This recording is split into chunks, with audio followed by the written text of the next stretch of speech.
સાઉથમાં ખૂબ જ મંદિરો છે, ખૂબ બધા 2000 વર્ષ જૂના, 3000 વર્ષ જૂના. શંકર ભગવાનનું મંદિર, ભગવાન વિષ્ણુનું મંદિર, અને એમાં સૌથી ફેમસ અને બહુ જ પોપ્યુલર છે ઈ છે તિરુપતિ બાલાજીનું મંદિર. તિરુપતિ બાલાજીના મંદિરની કેટલી બધી માનતાઓ બધા માને છે, અને દાગીના અર્પણ કરી દેવાના.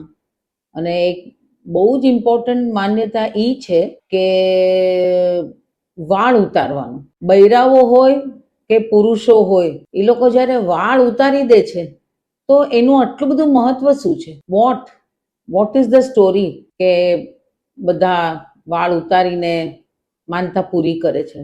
જણાવી દે ને જસ્સી. તિરુપતિ બાલાજી મંદિરની આ કથા મેં આની પહેલા કીધી છે. ભૃગુ ઋષિ પ્રભુના વક્ષ પર લાત મારે છે અને માં લક્ષ્મી ધરતી પર, પૃથ્વી પર આવી જાય છે, અને પ્રભુ પણ પાછળ પૃથ્વી પર આવે છે.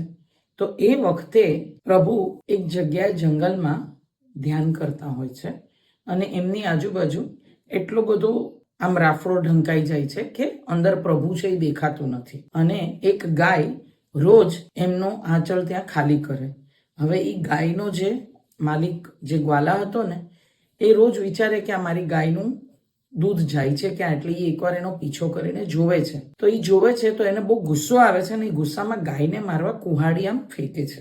ગાય ખસી જાય છે અને એ કુહાડી પ્રભુના માથામાં વાગે છે, અને ત્યાંથી લોહી નીકળે છે, અને ત્યાંથી વાળ એમના નીકળી જાય છે. એટલે એમની એક ભક્ત હતી નીલાદેવી. ત્યાં એમને એ ખબર પડે છે કે આ શ્રી હરિ વિષ્ણુ જ છે, અને પોતાના કેશ એમને ત્યાં લગાડે છે, એટલે એમ કે પ્રભુના ત્યાં વાળ છે એ ટાલ ન દેખાય એના માટે.